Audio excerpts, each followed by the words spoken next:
To be honest with you, I don't remember exactly what was said. There was some tears, I think, and I think that basically what I remember saying was like, I just remember telling my dad, I was like, "Hey, we did it," and it was just something like it was just like one of those moments where like we were just kind of getting to share that moment. It was just like, "Hey, like, this isn't just me. Like we did this. Like everybody here that was able to be a part of it." So it was really cool.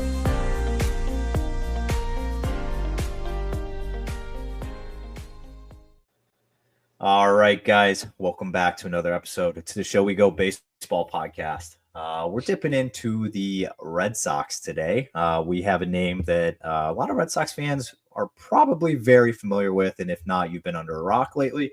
But we have Justin Slaten on today's episode, now a two-time guest of the show, which we appreciate very much. But Justin, I know we were just talking a little bit about you being back home, back in Texas right now. So what have you been up to since the offseason started, and what kind of things have you been doing? Honestly, since offseason started, I've been just like I took a little bit of time to just kind of relax and see my family for a few days before I actually ended up going on vacation for a little over, I guess, a week and a half ish. Went to Europe with some friends and just got to completely, dissociate from everything back home and just get my mind off baseball before coming back. And since I've been back, it's been pretty slow around. That's kind of why I like coming back home where I live. It's just like kind of a slow way of living. So the days are just filled with me basically, waking up, going, working out, throwing, and then coming home and just spending time with my family. So it's good. I got both my mom and dad live in the same area, so I'm able to just kind of split time up, see them, see my siblings and my extended family and stuff like that. So it's been really good.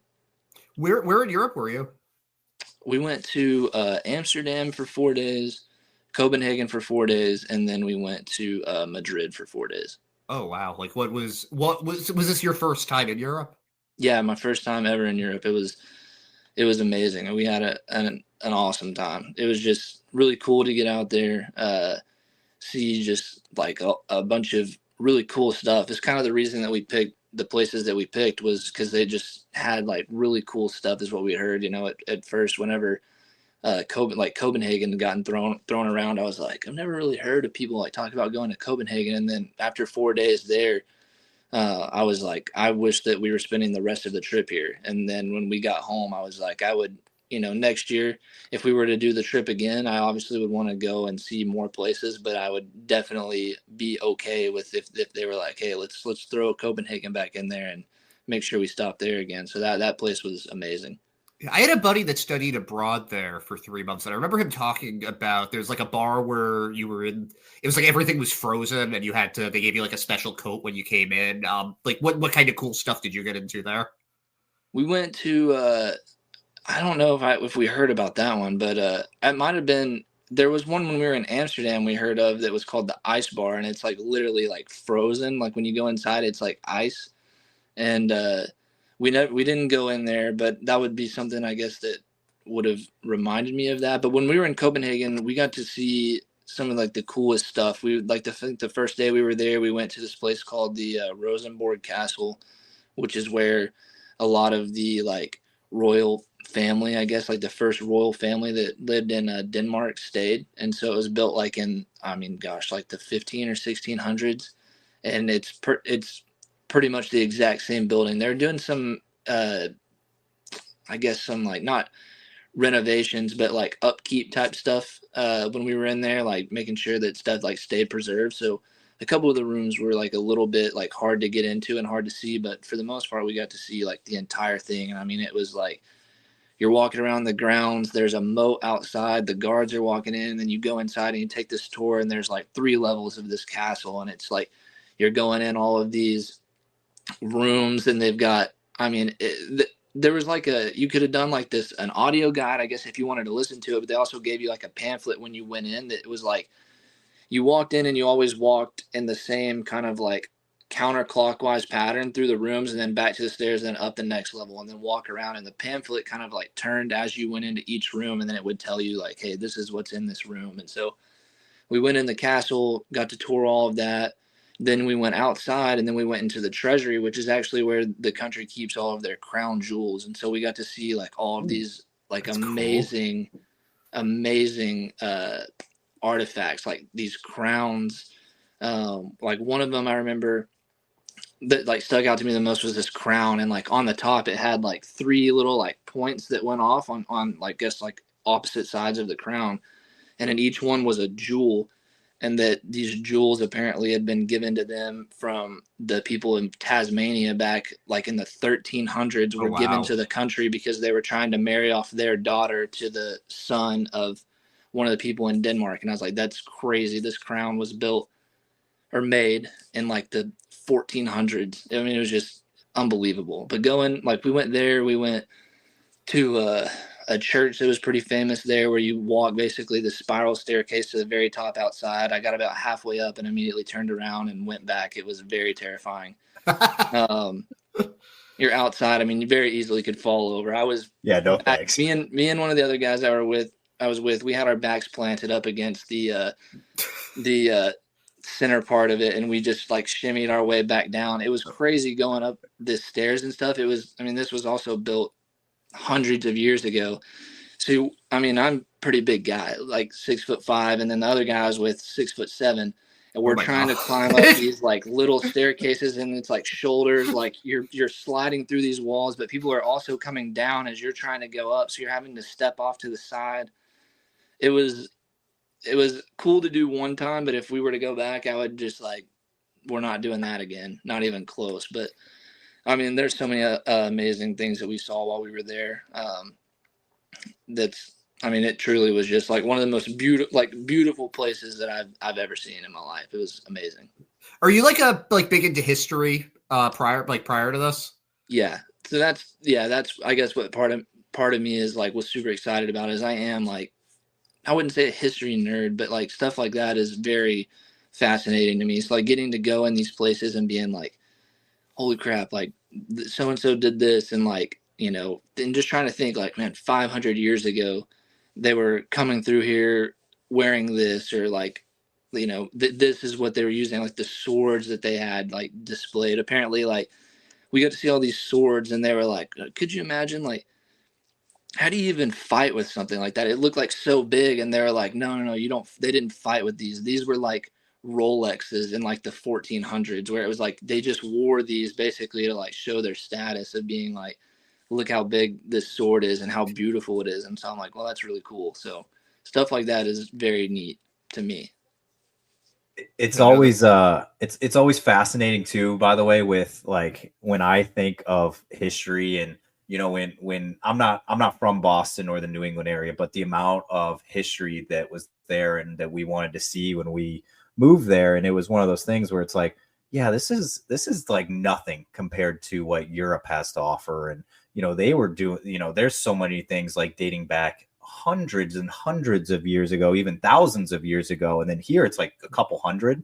Yeah. And it's just like, you have things back, like you said, the 1400s. It's like, you can't really find that here in America. So no, it's kind of like in America, it's almost like you have to find like landscapes for that or something, like natural things like the Grand Canyon. Yeah, that's where you're going to find it. It's not going to be architecture or anything. Mm-hmm. Yeah, it is. I mean, like my parents, like they really enjoyed going to Boston. Like this year was like the first time that any of them had ever made it up there, and so for them to go and like do that type of stuff was really cool. But when you think about it, like on the grand scale of things, it's like it was just a different time. Like when people were coming to America, like stuff had progressed already so much from like what it was in Europe. So it's like, it's cool, like thinking about, oh, like this is where Paul Revere's house was, and these are like muskets and stuff they used. So then going back, and it's like, I'm looking at something that like this saddle that this guy rode on his horse in like 1415. And I'm looking at that and I'm like, how in that time now 600 years ago, like how did they make this? And like the way that like I could go on and on about it. But the last thing I'll say is like in the castle, like I'm looking up at the roof and it's like marble, but people have like carved out. And I'm sitting there, I'm like, how did they even do that? Like with thinking about like the technology we have today, like that would still be kind of hard, I would feel like, to do. And thinking about how they were doing that like 600 years ago, I mean, it's insane. Yeah, no, because I went to the Vatican back in, I think it was 2018, and I just remember thinking the exact same thing. Like, how did they construct this? How did you have like Michelangelo painting the Sistine Chapel? It's Unbelievable. available there. It's insane. Yeah. Yeah. I mean, Oh, it's absolutely incredible. Some of the paintings that we were that we were looking at, like walking through there, was, I mean, it was like mind blowing. Like looking at one that was like an entire wall that got painted of like, I guess one of the days that like one of the new kings had been crowned. So it was like this huge party in the city, and it was like without a camera or anything, somebody just like painted this off of knowledge, and the detail of it was, I mean, insane. And like thinking about that, when we were in Amsterdam, we went to a art museum. It was the Banksy Museum, Oh, and that was cool. pretty cool. Like some of the stuff in there was pretty cool, but there was also stuff I'm looking at, and it was like my cousin who's in sixth grade she likes to draw, and I'm like, she could draw this. Like, I'm like, how is this, I guess, like modern art versus like, and like thinking about the stuff that we saw when we were in Copenhagen, like the paintings and the drawings and stuff like that. I was just like, how has it gone from that to this? To me, I think it's insane. Like, but that's just how it is now.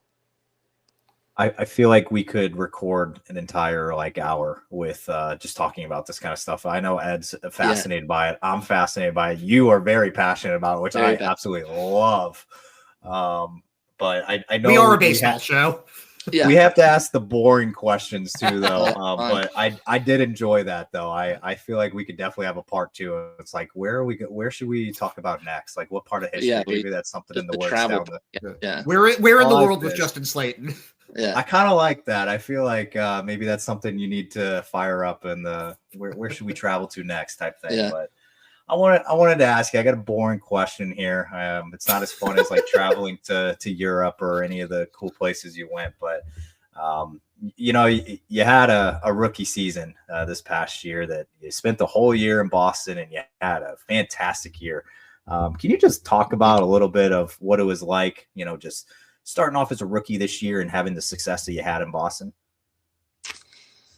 I mean, sitting here a year ago talking to you guys, I guess I would have liked to have thought that it would have played out this way, but part of me, like, never really thought that it would have played out kind of how it did. There were a lot of things about the season that I think about that were, unexpected in terms of just like, I guess just kind of how it all shook out. So I mean, yeah, it was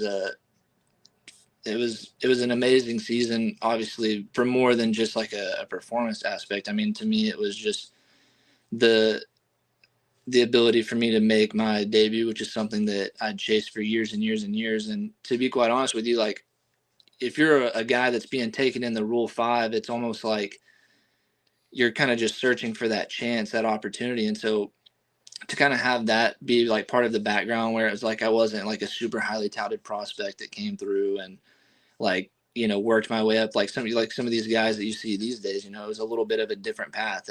And so it truthfully, like, it's hard to put into words, but it was an amazing year, something that wouldn't have been possible without like the support of my teammates, the coaching staff there, and then most importantly, like my family and the people that have like kept me grounded for years and kind of like pushed me through the hard times. So yeah, I mean, it was an incredible year. Can you take us through your first major league appearance and just like what happened and what the emotional experience was like? Yeah, well, I mean, it happened very fast. Obviously, I threw 5 pitches and then Yep. walked into the clubhouse. Yep. That was crazy. But I honestly, truthfully, I wouldn't have wanted it to happen like any other way. One, because it is like it's a cool story, like to get to say like, well, that's how I made my debut. But I remember we were in the bullpen, and I just remember the phone going off, and Kevin Walker just kind of looked at me and was just like, "Hey, you got Rodriguez." And like I didn't really have time to think. I just kind of ripped my stuff off and started throwing. And to me, that was like the best way to go about it, instead of it being, we're up 10 runs or down 10 runs. And now it's like, hey, you got the next inning. And then you have this whole inning to think about it. Like I had like 2 batters and I had to get like fully hot. And so it was like, just throw, throw, throw. And so to me, like I didn't really have a chance to get myself worked up. And I felt oddly like the one thing that I can remember about like I guess my mental state, like going into it, was I remember getting to the mound and being almost like shocked at like how calm I was at the time. Because you think about it, like all spring training, I think about it, and then they tell me I made the team, and I'm thinking about it, and then the first game happens, I don't pitch. The second game happens, I don't pitch, and now it's like,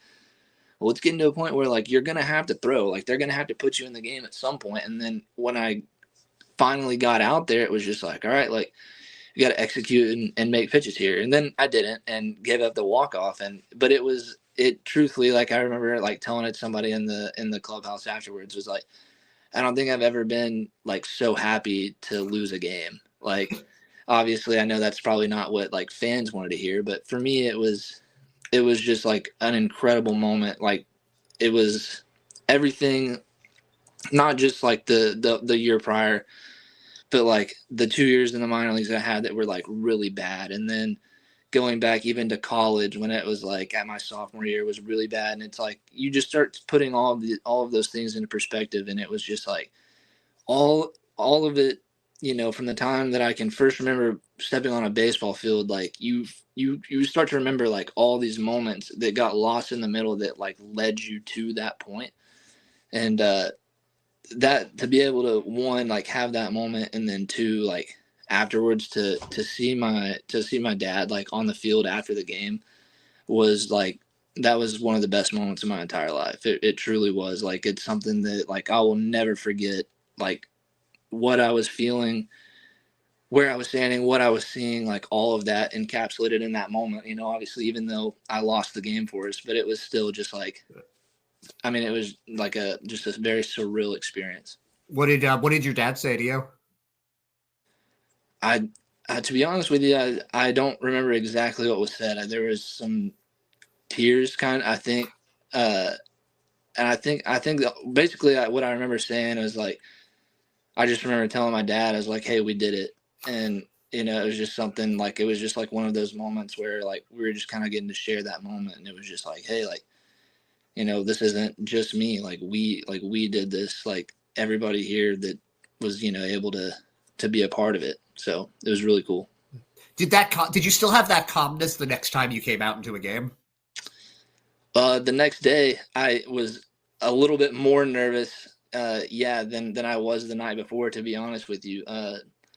Like I only threw 5 pitches, and then like that night I remember going in and I was on the training table doing my recovery stuff, and I had my eyes closed because I'm like looking up and there was a light right above the table and it was in my eyes. So I kind of had my eyes closed, and then I see this like shadow kind of block me, and I open it and it was AC, and he was standing over me, and he just had the biggest smile on his face and was just like, "You're a big leaguer forever, kid." And I was just like, "Yeah." And he was just like, "But recover because we're going to need you tomorrow." And I was just like, "All right."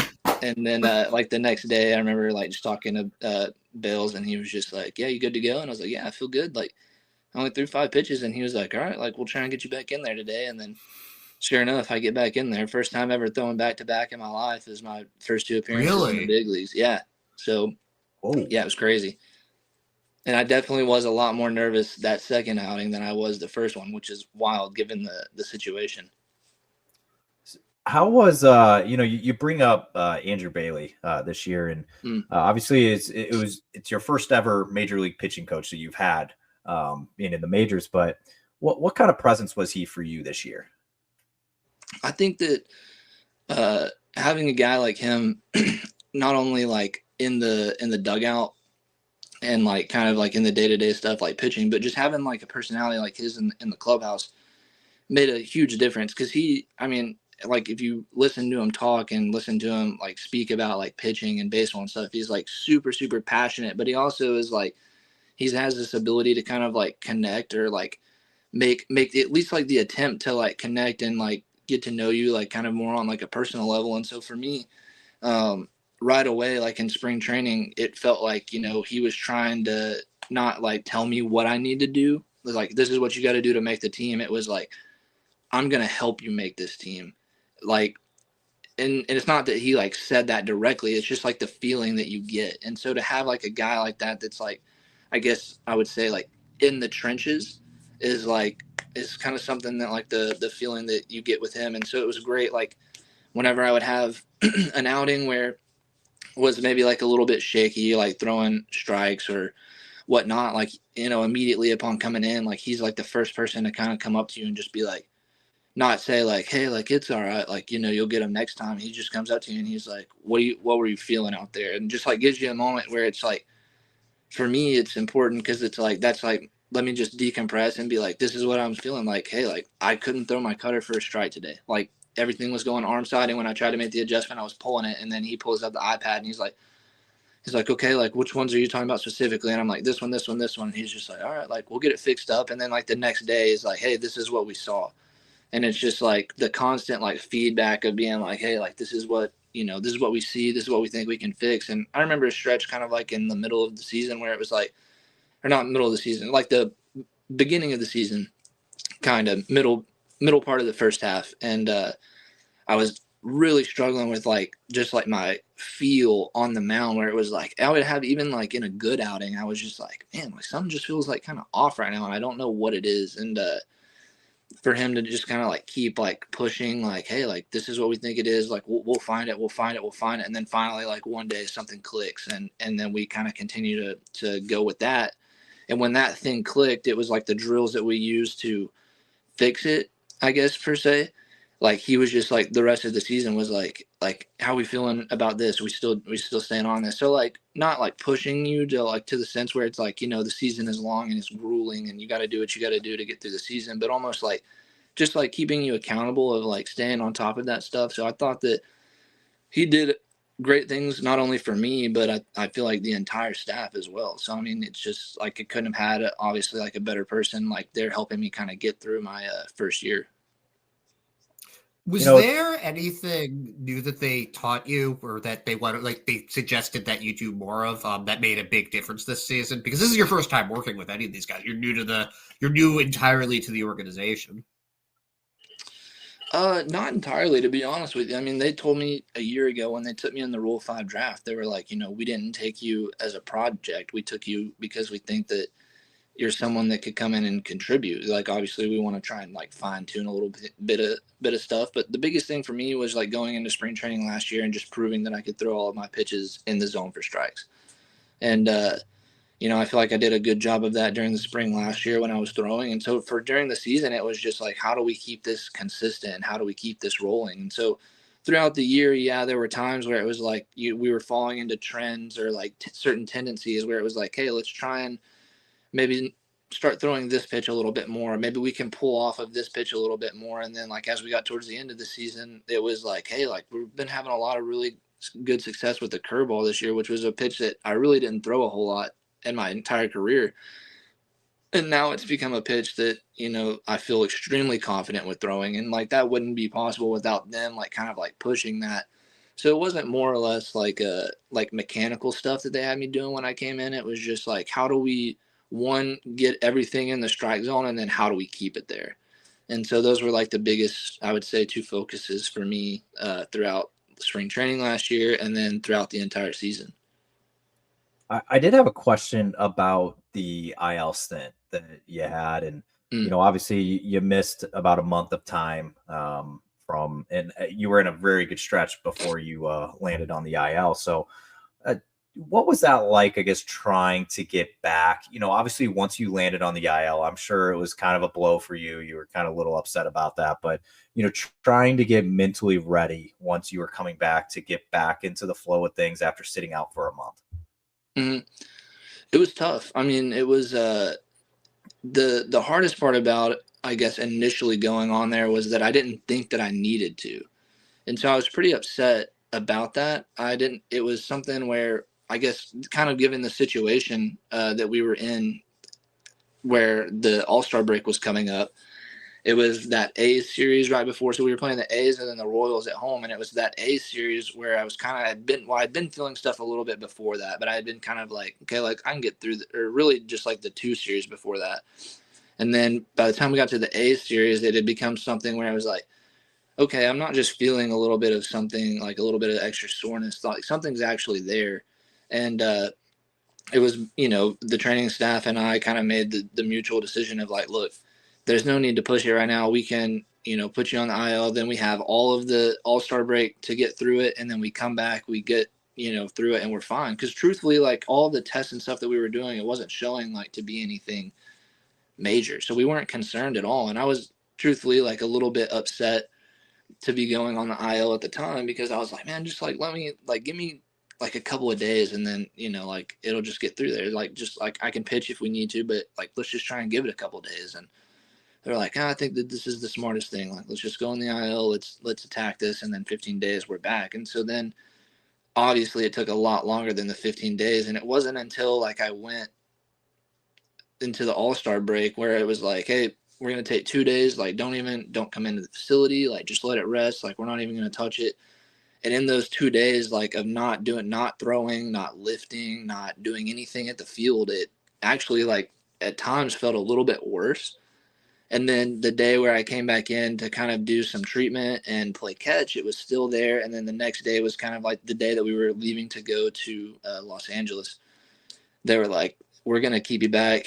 It just wasn't getting better. I was still feeling the same exact stuff. And so that was when I kind of realized I'm like, okay, there actually was like a little bit of something going on. And it probably was for the best that we did go on the IL. And so I was like, the hardest thing about it was obviously like having the expectation of it's like, this is just going to be a 15-day deal. And we're not even going to miss that much time because we got the All-Star break, which is going to knock out, so many days. And then because I didn't pitch, we were able to like retroactively date it and stuff like that. So all of this stuff was like lined up where it's like, all right, we're going to miss at most like 4 games. And then for it to then take like 5 weeks, I think was obviously like a pretty big bummer for me. It was hard, especially when the team was on the road in Texas or in Dallas and in Houston. Because those were 2 series that I was really looking forward to going to, obviously like coming back home, but even more so just like being apart from the team. Like it's just, they're all out there, we're in the middle of a playoff race, like trying to win games. And, you're just watching and it's like, man, like I'd give anything to be there with those guys right now. But for them, that entire time I had a ton of support from my teammates, from the staff where, even when the team was on the road, like guys were, texting me like, hey, hope you're feeling better, miss you, like wish you were here with us, but like get better. And same thing, like the coaching staff was checking in certain days, like kind of throughout the throwing process. And I would have like a good day of throwing and, bails or walk or, hey, see somebody's reaching out, shooting me a text being like, hey man, like, how's it feeling? Hey, we're feeling good. Like, all right, good. Like, we'll get you back soon. And so it was good, I guess, from that stance of like having the support of like, hey, like take your time, like get through this. But when you get back, like we'll be ready to roll. And then, by the time I was ready to come back, getting to go out to Portland and pitching there one time, like, although like the results weren't that great in that little rehab game, I felt really good and came back from there and I was like, look, I'm ready to go. And so from then on, just had like a ton of confidence just because of the way that, everybody had told me like, hey, like whenever you get back, we're going to be rocking and rolling in this playoff race, just take your time.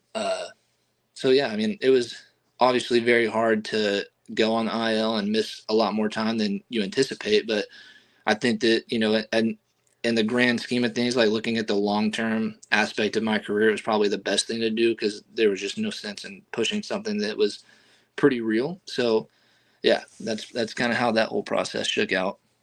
It's interesting to hear about the support you were getting from your teammates. How closely knit is the Red Sox bullpen?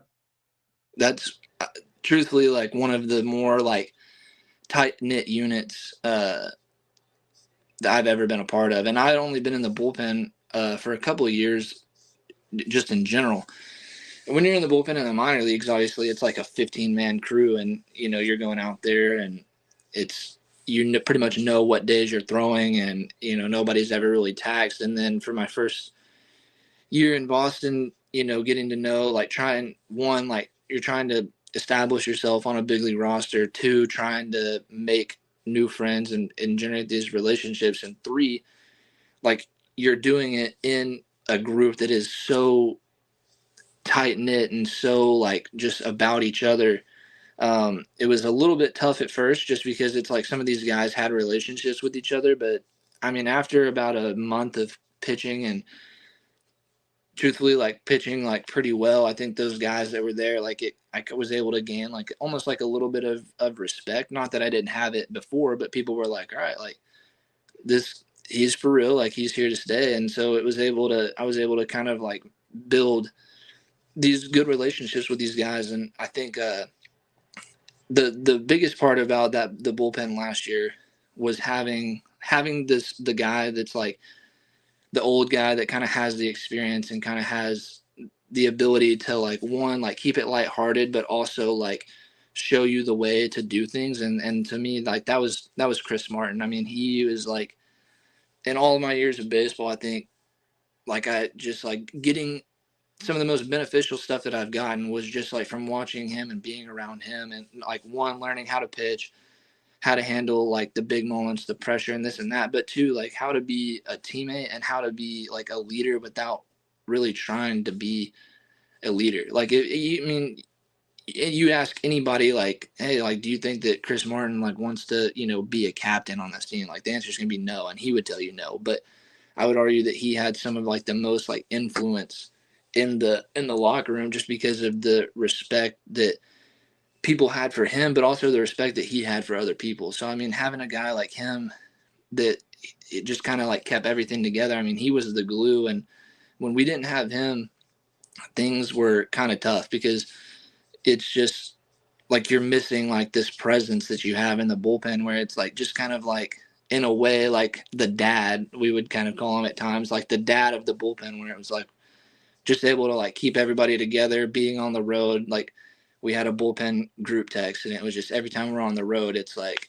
he's sending his room number, and it's like, come hang out. And we're going out to his room, and we're playing PGA, and we're playing college football. And it's just stuff like that, is like the little things that I guess like you can take for granted. That I think like that's the type of stuff that made us so like tight knit. And so now it's like all of those guys in the bullpen are some of like my best friends and the people that I have like the most respect for, because it is like pitching out of the bullpen is something that's, it's hard to do, because you're really the only ones that understand how like what it's like. You go out there and you have a great game, like nobody really talks about it because you did your job, but like you go out there and the one time you screw up, like the media's coming to your locker after the game, and then the people are talking to you outside the stadium or whatever's going on. It's just like, that's just the nature of it. And so to be able to have like the support from those guys, like I just remember like at times like coming in after a game, like if I had a bad one, like I could be sitting at my locker, and within 5 minutes there were 7 guys that were coming up to me, like giving me a pat on the back, or like sitting next to me and being like, talking to me. And it was the other 7 guys in the bullpen. I mean, like, amazing people. I mean, Chris Martin, number one, but then like guys like Brennan Bernardino, like clubhouse favorite, like Greg Weissert, like all these guys, Josh Winkowski, even like all these guys. It's just like, we feel for each other because we're the only ones that kind of go through what we go through, and the only ones that understand it. And so I think it just makes us like that much tighter. Yeah. So I do kind of have to mention just what happened at the end of the season with Kenley Jansen. Was that kind of an awkward position to be in for you? Because this is a guy that does have that veteran presence and has been, like it's obviously been reported a lot what happened toward the end of the season there. But I guess just what was your relationship with Kenley, and was that just kind of like what was the end of the season like for you?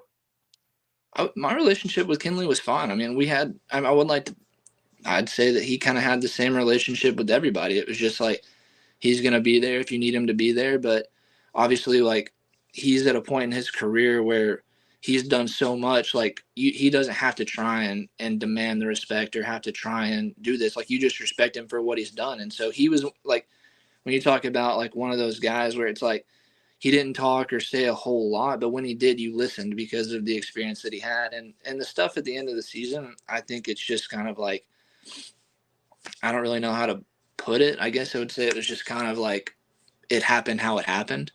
He had been dealing with some stuff that, he felt like for him he wanted to keep playing baseball for the next couple of years. He felt like that was what was best for him and his career. And nobody can really fault him for that. I mean, at the end of the day, like, you got to take control of your career however you're going to do it. And so, I mean, it's like, I don't think anybody has really any ill will towards him. Obviously, it's just like, It was a little bit of like, I mean, obviously a situation I've never been in, but it's just like, hey, at the end of the day, you got to do what you think is best for you. Obviously, nobody wants him to go out there and pitch hurt and hurt himself and ruin his chances of playing, for the next couple of years. But that was something that it I wouldn't say that it was like a really big issue in the locker room. I mean, it just kind of like happened how it happened. And, people reported on it, people asked about it, but it was just like, hey, I mean, he made a decision. Like, you're going to go. All right, we'll see you later. Thanks for everything. And that's that. So going back to Chris Martin, we were talking a little bit about the show, about how before the show, about how there are different types of Texans. What type of Texan is Chris Martin? Like, what part of the like what would how would you describe that? And what part is he actually from for Texas? Also, well, he's from Dallas, but he's like, I guess, a little bit of that concrete cowboy, but not really. Like he is the. I mean, he would hate. I mean, he would have something to say to me for saying that. But no, I mean, he is like. I mean, he's as Texas as it gets. I mean, is the embodiment of it. I mean, he's got the Sam Elliott voice. I mean, even the Sam Elliott white hair. I mean, he's. I mean, I like, again, like, how trying to think about how to describe him. I mean, he is just like, he's one of a kind, I guess. Like, he wants to go home. He wants to get out on the ranch. I mean, it's cool. Like, obviously, like, we still all keep in contact in the off season, and he keeps the group chat honestly a little bit more active than anybody else, with his videos of him driving tractors around and, working on fences and working with his, animals he's got out on his ranch and stuff like that. So, I mean, he's definitely, I mean, that is like the North Texas, where it's like not Dallas, but he's like that Wichita Falls kind of, like, even closer more towards like the West Texas, like Plains-ish, where it's like just a ton of, like, you're driving through a ton of nothing. It's kind of like where he's at. He's exactly, again, like, fits that bill to a T.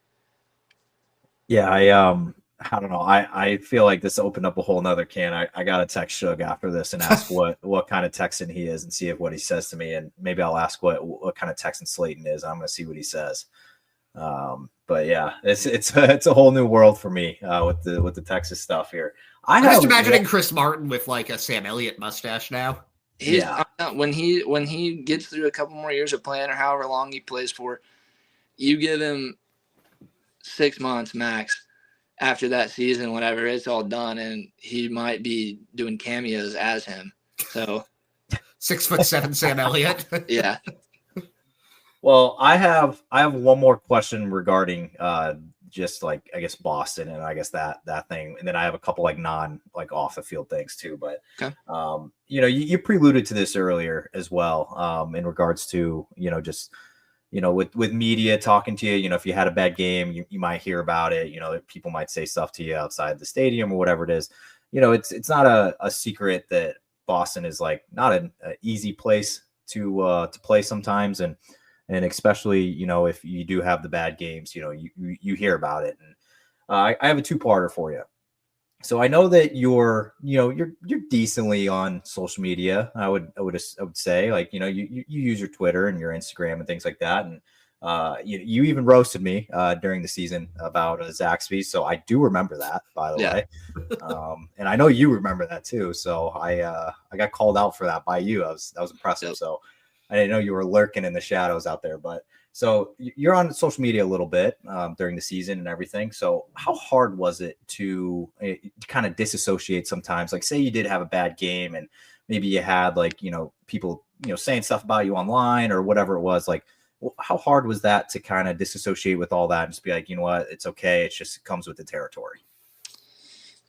Well, to be honest with you, so I had social media at the beginning of the season, and then when it got to the point where not just about myself, but then, like, obviously, like, you start getting tagged and stuff, and so then, like, your algorithm puts it together. It's like, okay, like, he's going to be around Boston stuff, and then the next thing you know, it's like I'm not even seeing stuff about myself, but just in other things. And I think it was like at that point, I remember I was just like, all right, I'm done. And so, like, I deleted all forms of social media for, oh man, probably the better half of like 3 months before the All-Star break through the end of the season. Like, I just didn't have it, and it was great. to be honest with you. I bet.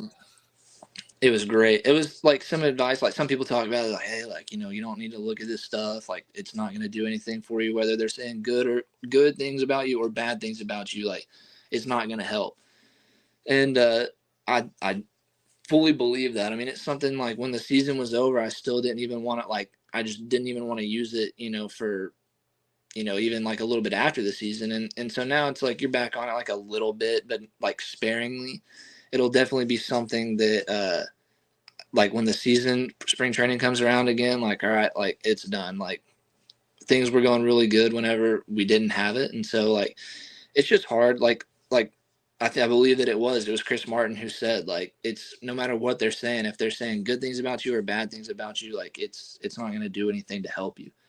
In fact, it's just going to hurt you. And so, yeah, I mean, that was something that, we would hear about like before. Like I remember when I was at the rookie development camp, like part of it was like the media training. It's like, hey, like the fans here are going to be pretty tough and you're going to have to deal with some questions or some situations and whatever it may be. But especially like being in a city like Boston where like everybody is so passionate about not just the Red Sox. I mean, I've come to see it's like all the teams.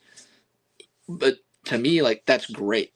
And even like guys that from other teams like that we played with, like they were just talking about like how great it was. Like it's such a privilege to be able to play in a city like this, because it's like, why would you want to go play somewhere where like nobody cares whether you win or lose? Like people aren't coming to your games. I mean, like we were going out there every single night when we were 10 games above 500, when we were under 500, like 5 games out of the playoffs, in the playoffs, it didn't matter. Like we're going to Fenway and it was full. I mean, aside from like a handful of games, maybe on like a Wednesday night where it's like not as full, but it's like, okay, well, it's a Wednesday and we're playing, an out of division team. So it's like not something that's deemed like as like a super important game. But I mean, if we were playing, gosh, I mean, like we were playing the Orioles or the Rays or something like that, it didn't matter. Monday through Sunday, like that place was packed. And so to me, like that's just such a privilege to be able to have, where it's like you don't ever feel like you're going out there and you can just take the night off. Because I mean, there were times like, I mean, I like playing when we played in Chicago against the White Sox or played in Tampa Bay at Tropicana, like a little bit of it, it's like, dang, like it's kind of sad. Or like Oakland at the beginning of the year, it's like I feel bad for these guys. Like to them, like they must love like going on the road, because it's like you're getting to come and like play in a place where there's like a ton of fans. And so to me, like that's just like, that's one of the things I love the most about Boston. It's like, you can't have both. Like you can't have fans that care and then expect to not hear it whenever you're doing bad. I mean, it's just like, it comes with the territory. And to me, it's like, I would much rather have it that way than the other way.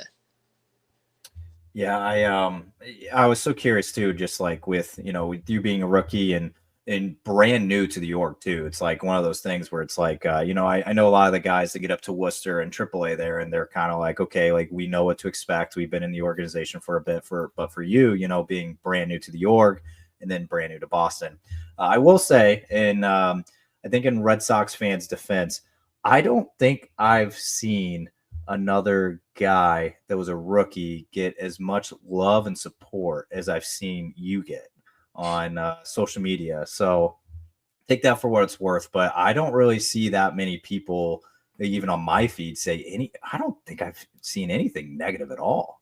I mean, it helps when you spend most of the season just kicking everybody's ass in front of you, which is basically what happened.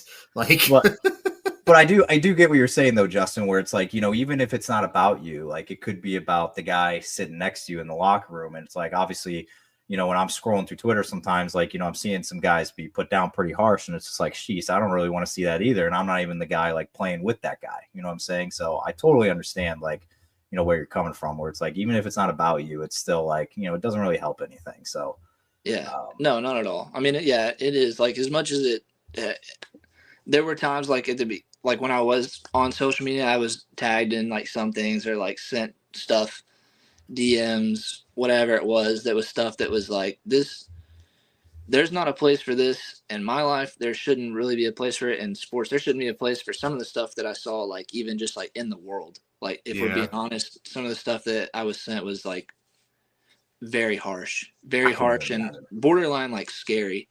And so that was kind of at the point where it was like, this isn't good. Like, we don't even need to like have the opportunity to see this right now. And so it wasn't more or less like I could go on there if I think, man, like the game in St. Louis was kind of like my first game of like, I got out there and kind of got my ass handed to me. Like, if I go on there and I see something and it's like, you suck tonight, and I'm like, yeah, I did. That's one thing. Like, I can handle that. Like, I've had much harder critics in my life than that, but it's the other stuff that when it starts getting like personal, that's the kind of stuff that like I don't want to see. I don't want to have my teammates to have to like get those types of things. But yeah, I mean, even when you're sitting there and it's like, man, like, hey, like so and so may have had a bad game, where it's like, well, you don't know what it's like. I mean, dude, he pitched 5 out of the last 7 games. Like, he's given everything he's got. Like, it's just stuff like that where it's like, you never want to see, like, you don't want to do bad, obviously, but it hurts even worse at times whenever like it is like your teammate, that's going through it, because you know what you feel like when it's happening. So in a way, it almost makes you feel like worse when it happens to someone else. But like, again, like I said, I mean, like, that's just almost in a way, like, it is a privilege of like playing, in this city. Like, people care a lot. I want the fans to care a lot. Everybody in that clubhouse wants the fans to care a lot. But at the end of the day, we just got to know that, like, these are just opinions. Like, the only opinions that really matter are the ones that's inside the clubhouse. And for the most of the year, all those opinions were that, we were good enough to make the playoffs, obviously, and just stuff just didn't go our way. All right, Ed, you get Justin, you've given us a ton of your time, and we definitely appreciate that. I will say the only opinion that I didn't like out of you was the Zaxby's hate this year, but I'm still going to wear that one on my sleeve, by the way. Just you chirping at me from the clouds, man. I'm still a little salty about that one, but Ed, before we head out here, do you have anything emptying the bench here? I have 2 questions for you. Okay. First one is, I remember last year, one of the things that I was most excited about was you talking about your grandfather and how he plays Diamond Mind and how he has you on his team every year. How did this year go for him on that? Like, does he still like, was he pleased with your performance? He was pleased with my performance, definitely. I mean, this was the year too. Like, I may have talked about it, like how he was like one of my biggest critics.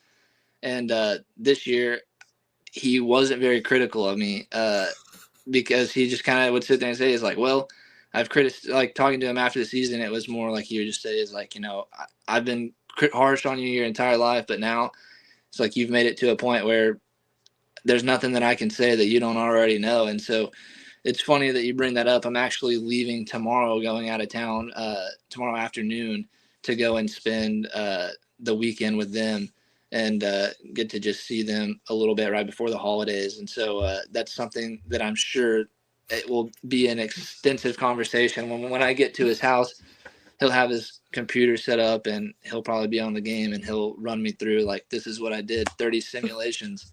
You were trash and 15 of them. What's that? But no, it is funny that you bring that up. He would get a kick out of that because I am going to see them tomorrow afternoon. So yeah, I'm sure that we'll get into that. That's I might need some feedback on that at some point, just as to what he says about how those simulations went. Yeah. So my second question is, I got to go to San Antonio back in March, and we flew in through Austin, and I didn't get as much of a chance to have the barbecue there as I would have liked, but I did get to go to Ray Black's barbecue, which I think there were a few of those, and it was pretty good. I thought it was pretty good, but just as somebody born and raised in Texas, what's the best barbecue spot there? The best barbecue spot in all of Texas, in my opinion. Now, I haven't been to a lot that I've heard are really good, so I'll say this. From the places that I've been to, the best one by far is a place called Pinkerton's in Houston. And it was just going to write this down. Sorry. It was on, I believe they were featured on Texas Monthly a few years ago. I remember my dad had told me about it, and he had gone down there and had it. This was years ago. This was probably like 2019 was whenever he told me about it. And then it was during COVID. One of my best friends from college, his sister was moving to Houston, and so he was coming with her.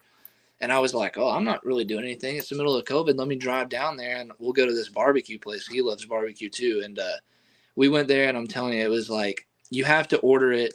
You can't just like roll up in there. and expect to get like what you want to get. Like you have to, like if you want, like say you wanted to go, like today's Wednesday, if you wanted to go like next week on Tuesday, like you would go on your phone right now and then go to the calendar and go to like Tuesday of next week and then put in what you want. Because if you wait even like 2 or 3 days before, like if you want like the beef short ribs and like, you know, X amount of brisket and this type of ribs, like you're not going to be able to get all of that. Like it's going to be sold out. It was like it was incredible. In Dallas though, for you, Andrew, you got to try Hard Eight. Hard Eight is very good barbecue in Dallas as well. But Pinkerton's is by far the best that I've ever had. Ooh, there's a Hard Eight 2.3 miles from here. Yeah, very close. Ride your bike there. Okay. See, I'm along with Ed here. The only the first place I went to when I came down here was a place that is probably very famous called Terry Black's, which I think that's what you were talking about, Ed. Yeah. I had a brisket, and I'm telling you, my life changed after eating at Terry Black's. I don't look at barbecues, dude. I grew up in St. Louis. Like we have pretty good barbecue in St. Louis. Yeah.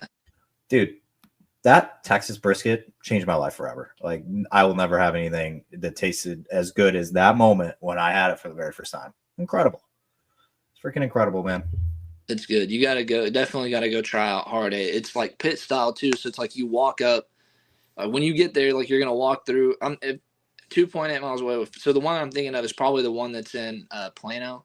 Okay. And that's like right off of 121, like real close. Yeah. In Plano? There's one in Roanoke, the Colony, and there's one in Capel. That's the one that's really close to me. Okay, the Colony the one in Capel is really close to you? Yeah, it's 2 miles. Yeah. So yeah, that one, I haven't been to that one. I've been to the one in Roanoke, and I've been to the one that's in the Colony was like where I lived when I was playing. Yeah, right by Frisco. For 2 years. It was like right next to our house. So we would go there a lot, and it's good. I mean, you're walking up in there, and they got it on the smoker. Like you just pull up, it's all sitting there, and you're like, I want a pound of that. They just pull up the whole brisket and they throw it back in the thing. I mean, it's like a smooth operation. Like you go through there, It can be a little bit overwhelming the first time, but I mean, you're like looking at all of the stuff, and it's like, I just want like to try all of it, and you can if you want. Yeah, I'm probably me and the wife are probably gonna go at some point this weekend. I got one question left for you. I know you've given us 50 minutes of your time, so this is my last one for you here. We'll wrap up. You mentioned earlier that you were a little bummed out that you missed the series in Houston and Texas down in Arlington there. Opening day is in Dallas, Texas. How are you looking forward to that series? And if you are, if you are making that trip to Texas with the Red Sox come opening day, how many family members are going to be there? Too many is the answer to that. No, I mean, I'm very much so like looking forward to that one. Like opening day is like, to me, it was like, I was blessed. Like not a lot of people get to make their like debut on opening weekend. So to me, like that was surreal, but everybody tells me that like everybody was telling me like, man, like opening day, like you'll never forget it. Like every year it's the best. And so to be able to like have that technically for me, like back home is going to be awesome. I mean, I'll have all of my family there. I'll even have, college friends that are coming in, like the same group. I had same group of friends that came a couple times last year. Like they're coming in for that one because they're going to want to come in and be able to see my family too. So, I mean, that's just right now is kind of like what would be planned. Like those guys, obviously, like they're going to wait to book flights and stuff like that for whenever we know for sure. But like they'll definitely be there. And then, I mean, all of my family will be there, and I got a pretty large family. So it'll be a lot of people. Yeah, that'll be something to look forward to, man. I mean, if I don't know, I just feel like it'd be so cool for you. Obviously, opening day as well, and just being in your home state there. Yeah. Gosh, I feel like we need to have you on in the middle of the season at this point. I mean, we could talk for another hour. Don't distract him. Don't distract him. Yeah, that's actually a good point. It's a good point. We will not do that. But Justin, we appreciate you coming on. Obviously, coming on 2 off seasons in a row. Very much appreciate it. And obviously, we're going to be rooting for you and looking out for you in spring training and once the season starts. But thank you so much for hopping on. Yeah, of course. Yeah, thank you guys. It's been fun.